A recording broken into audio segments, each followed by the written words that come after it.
Where's Cascade the Wonder Dog? Where is Cascade the... Where he is! Hey, hi. Hi, pal. Hey, guess what? Your people are back. Look out there. Look out there.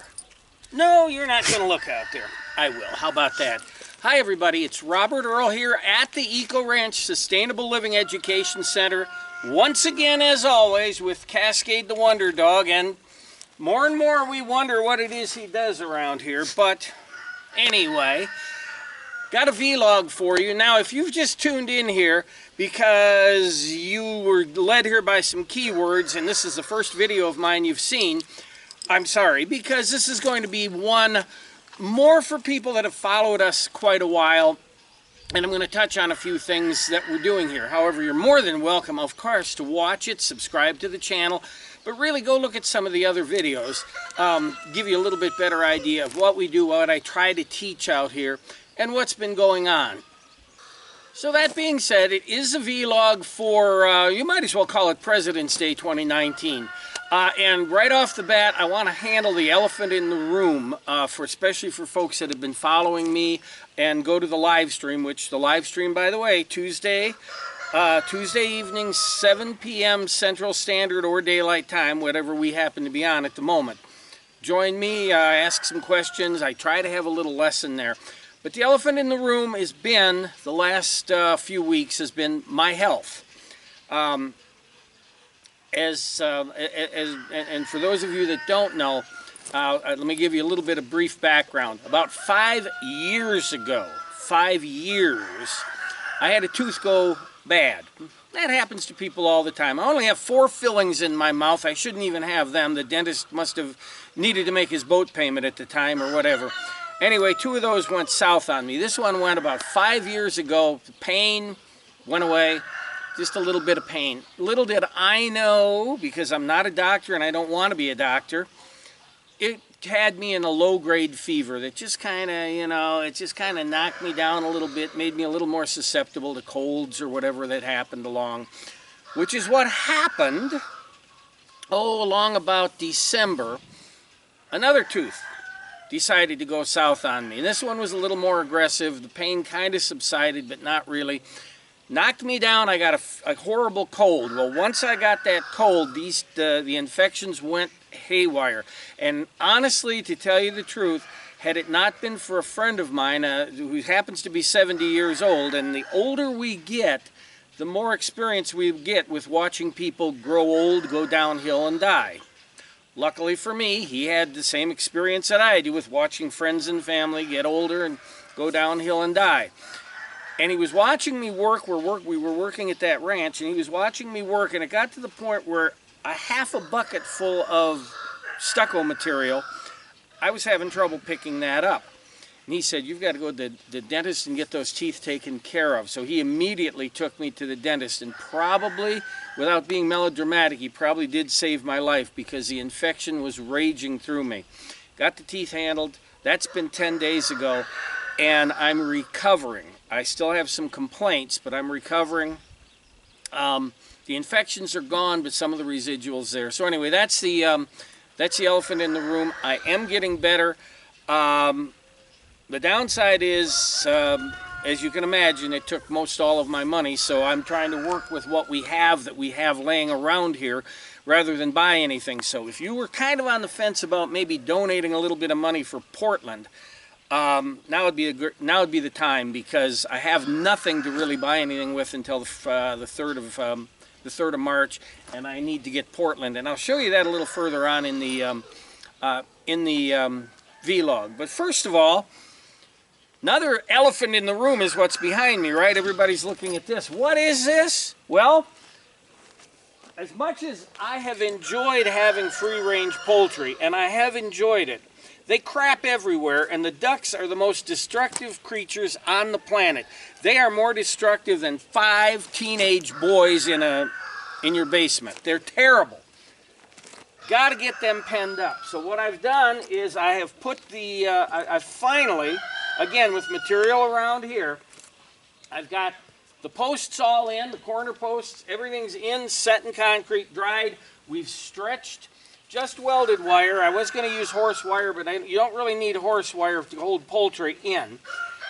You probably need horse wire to keep out big predators, but all we have are coyotes. We're going to cover that by putting lights on top at strategic points, LEDs, to light it up. The LED won't keep the coyote out. What it'll do is it'll let me see the front sight of my gun so I can shoot him better, because the chickens will raise hell. So anyway, the fence is up. It is roughly 7 feet high, goes all the way around the whole place. There's a whole lot going on, so besides that, so let's get behind the camera and get a look at it. So we're way back here, if you can see me with my yellow shirt. It's the last non-pink shirt that I have. I'm trying to wear it out. We're way back here. And I'm back here because you are looking at the entrance to the new chicken yard. As soon as I get everything blocked off so the poultry can't get in the greenhouse, we're taking the garden here down, moving it into the greenhouse, and opening this up for the poultry. So that is the main door right there that you're looking at. I won't know till I look at this, till I edit it, but back here where I'm standing is the door to the greenhouse. Got a beautiful custom door I'm going to make to the greenhouse, and it'll keep the poultry out of the greenhouse. We'll get more into that in a real video about how we're setting the chicken yard off. But I wanted to show you that. I'm way back here, and got my garden, my spring garden started. Won't be a whole lot there yet, but we're concentrating, and I'm going to come around and get in front of the camera. So we're here in front of the door to the greenhouse, and you know, something I did want to cover. A lot of talking in this for a change, because as I said, it's a vlog about keeping you guys that have been following us up to date. 11,000, over 11,000 followers. In fact, I think it's pushing 12,000. Thank you. Please let other people know. The channel's not monetized. If you subscribe, I don't get a penny. I don't sell you anything except try to educate you on how to live sustainably, how to get out of debt and not have life debt, and how to cope with the changes that are coming in our world. And that brings me to the greenhouse. Stay. Brings me to the greenhouse. You know, I started a long time ago, part 1 on the turret build, and that's been over a year ago, and people are saying, well, what the hell? Why is he not working on the house? Well, I had planned on this whole fall, winter, spring working on the house. But what happened was last summer, we had absolutely impossible weather here that actually made everything that I grow, including my moringa trees, fail. Was it an anomalous year? Was it the result of man-made climate disruption? Was it the result of, oh, the climate is always changing, like less than 3% of the scientists on the planet say? We don't know. But the thing is, you know, everything is still rolling good in the world. We see society is moving along, more or less. We don't have any supply line disruptions. That got me thinking, you know, I didn't grow anything last year. I would have starved to death if I was a subsistence farmer. We need the greenhouse. We need the greenhouse to moderate and keep the problems I had last year, which were, we had temperatures down in the 50-degree range until mid-May. Now, May is our hottest month, and I had nighttime temperatures down in the 50s. Moringa didn't sprout, my tropicals didn't sprout, nothing wanted to work right. Then it jumped from there, and I legitimately saw this. We had 116 degrees here, so it jumped up there. Nothing like that. So, okay, finally got stuff growing. We had an early fall, and I lost all my tomatoes and my peppers and everything, so it was just a horrible thing. Got to get the greenhouse done, so Debbie and I talked it over. We've been living just fine, like no one else. But we've been living just fine, like we have been. But the greenhouse, our food source, we need done. So we're working on the greenhouse right now.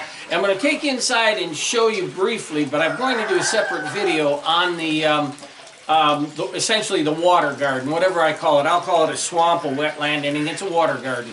But I'm going to show you that, show you what we're doing in the greenhouse right now.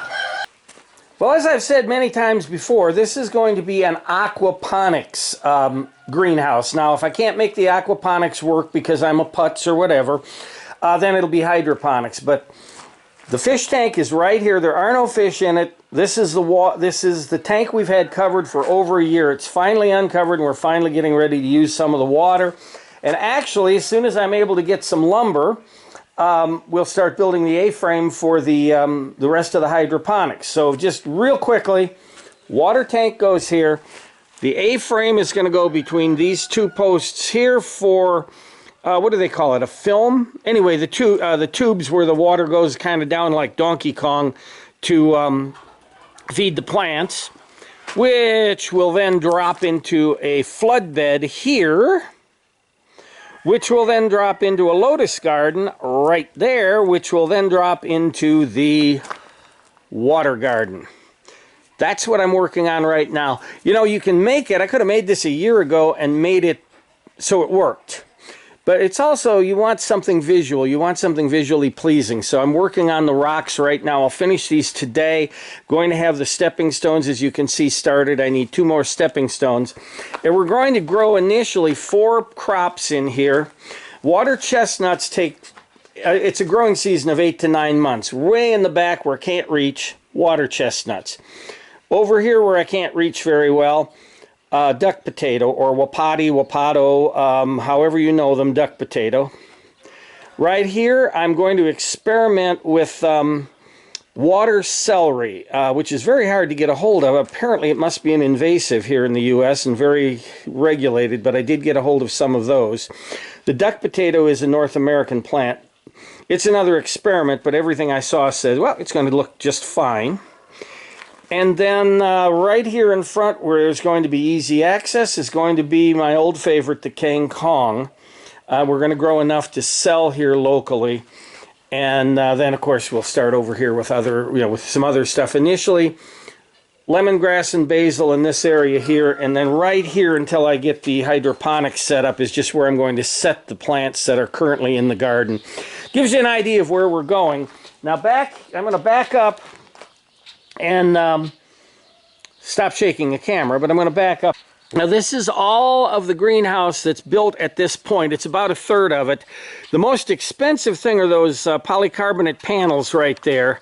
Those polycarbonate panels are they're 38 inches by 12 feet, and by the time I put tax on it, they're about 50 bucks each, and I need 30 more of them. So the greenhouse is pretty much going to stop where the fence stops for the moment, and I'm just, until the weather gets a little bit too hot, we're just going to have chicken wire across to keep the poultry out. And then as we get the money to go ahead and finish that, the greenhouse, we'll finish it out. The big thing is I need a piece of equipment here to fill this hole in. Now, I was speaking briefly about aging at the beginning of this. You know, we're all going to age. We can't help the chronological age. What we can help is turning into a crotchety old man. I was worried about that with those infections going through me. I was mad at everything, and I thought, God, is this what I'm going to be, as a crotchety old man? Well, no, I feel a lot better. I'm not such a crotchety old man anymore. But Debbie's father, the crotchety old man that he is, he hates me. I love him, and he's taught me almost everything I know about how to build things. He's 87 years old, and he's forgetting things. He's taking double pills and that, and I heard the story that kind of got everybody's attention was he was standing in his front yard one day, locked out of his house, saying, I think somebody's in the house. Well, what had happened is he'd come out the back door and forgotten that he came out the back door. Bottom line is, it's time for him to transition into a assisted living facility. They're going to be doing that over the next, I guess, month or so. He's got a lot of furniture, a lot of tools, a lot of stuff that, there's only 2 children, so Debbie and her brother are just trying to figure out what to do with it, because he can't carry it with him to the assisted living center. Plus, his car that I've been talking about was always going to be given to Debbie, the car. Well, the car we've got a garage for, but we don't have storage yet with the house unfinished. So the thing I'm going to do here, and I'll tell you the reason I'm telling you all about it in just a second. This area here is 16 by 20. Eventually it's going to be the, lack of a better term, the barracks for whomever comes to learn sustainability, volunteers, work exchange guests, eventually. But I got to finish this right now. I've got to get the bottom wall up and around and get it walled off. because this is going to start out being the storage area where we're going to put everything. If you're planning a trip, while the weather is excellent here, which is like right now through May, if you're planning a trip, maybe thought about coming down here, I could sure use the help. If you're self-contained, call me from Alpine, Texas, and come on down, and we could use some help getting the bottles done. I need work exchange people for the summer. I've only got a couple people scheduled, so we're going to get to work on that, as well as finishing off the greenhouse. I'll have the greenhouse done and ready to move plants in the next day, so then we'll transition to this. Pretty much that's all that's going on here. That's the vlog for President's Day. And a lot of you are going to be happy to know that many of these roosters are going to end up in the freezer. That's going to be something I'm going to do next week. We're going to get rid of all but about 5 of them. Stay tuned for that. And until then, it's Robert Earl out here at the Eco Ranch Sustainable Living Education Center, as he said, in far west Texas. See you later.